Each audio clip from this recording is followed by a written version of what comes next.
Hello and welcome back. This is The Devil Wears Prada. Thanks for moving at a glacial pace. This is a 40 for 40 review, which means this is one of my favorite films of all time. So I started sharing that label this year when I turned 40, just to indicate 40 of my favorite films of the year, of all time this year. And let me tell you, if you can't hear it in my voice, I'm sick. And this is when we talk about comfort films.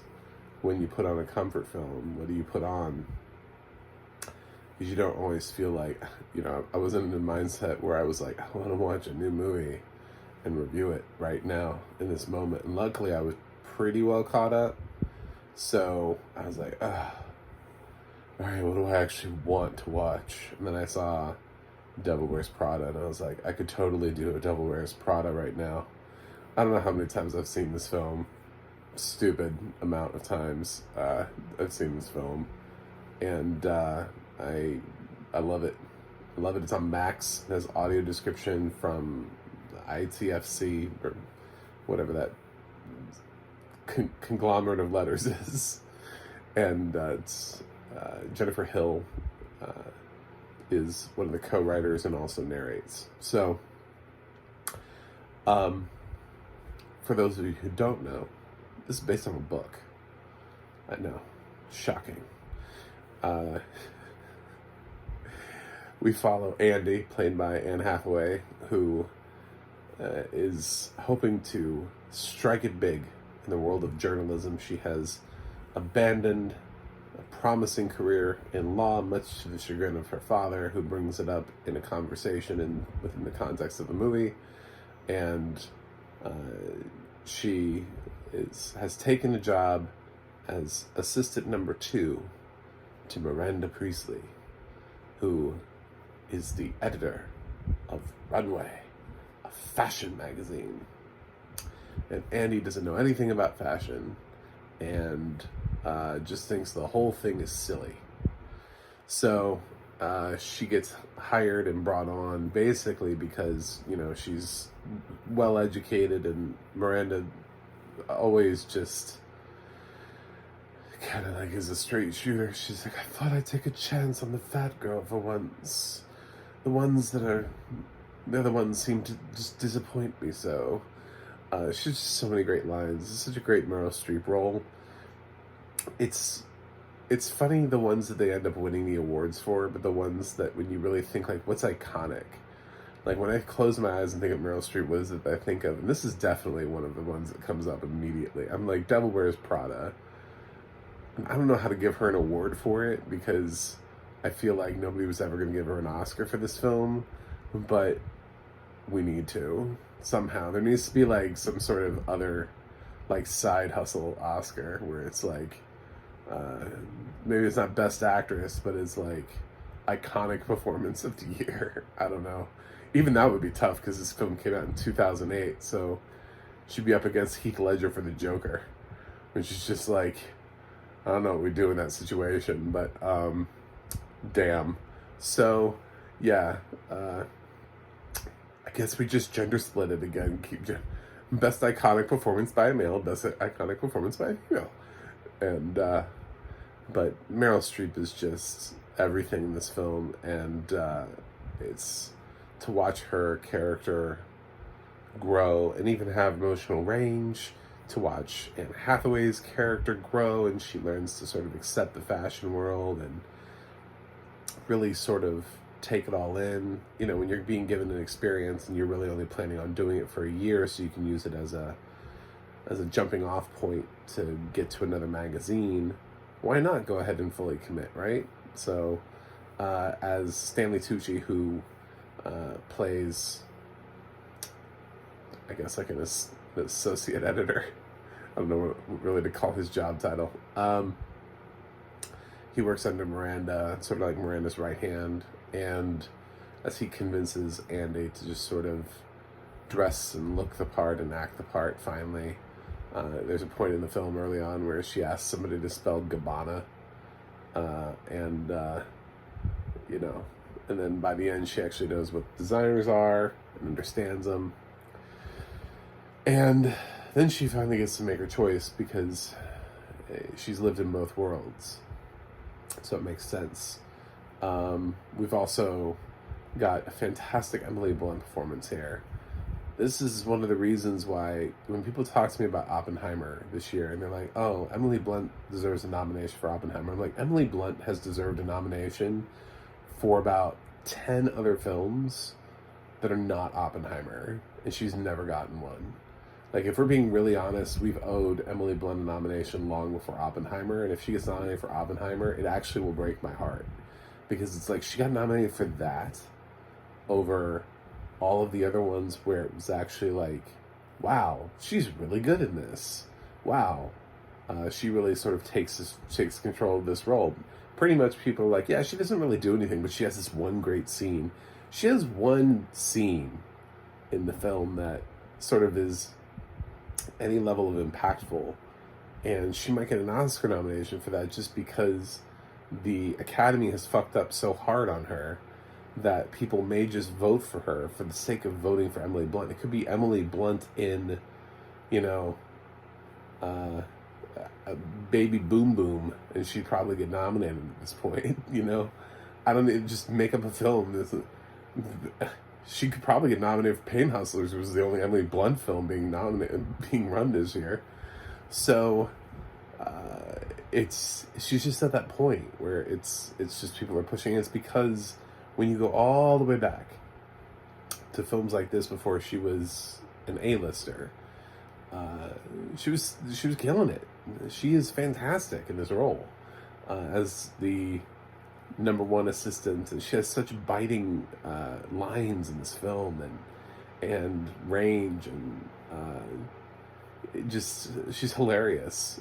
It's such a great role for anybody who is unfamiliar with Emily Blunt. I remember sort of seeing this in 2008 and being like, damn, who is that? Who is that?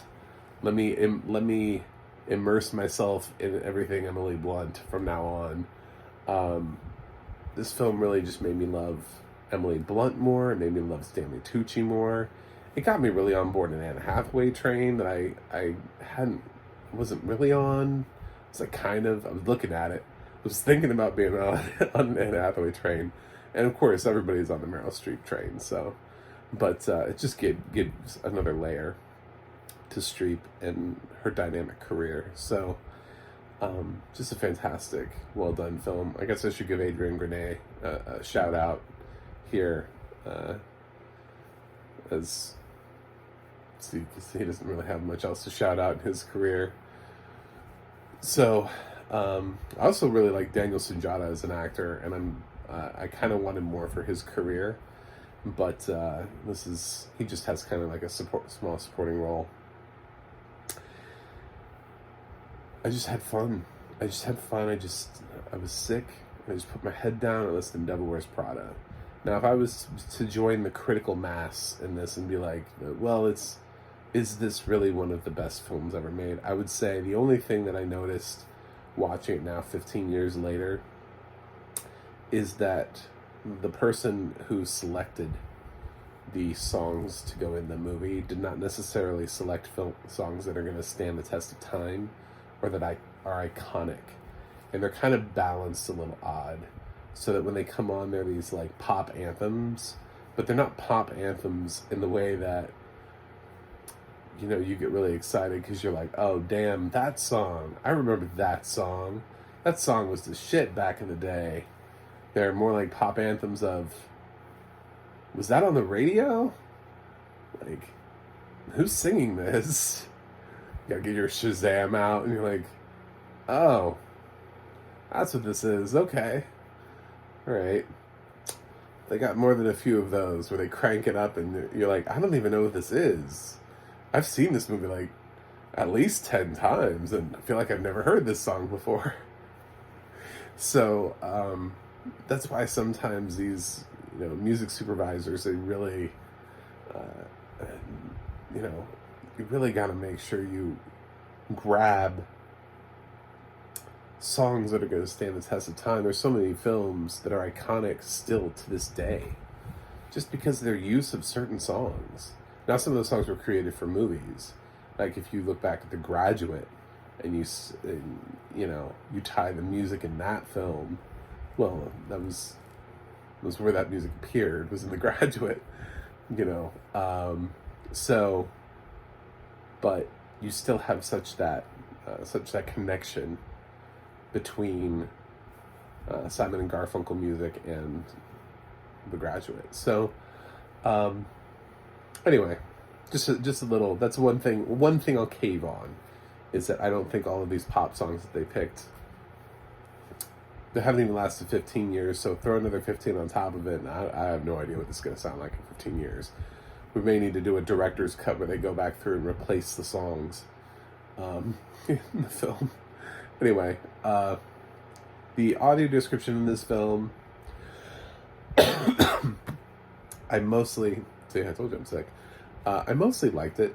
It did what I needed it to do, for the most part. There was some stuff early on where I started to get worried because a couple times she didn't have the time to quite devote to wardrobe / fashion choices, and this movie is all about wardrobe and fashion.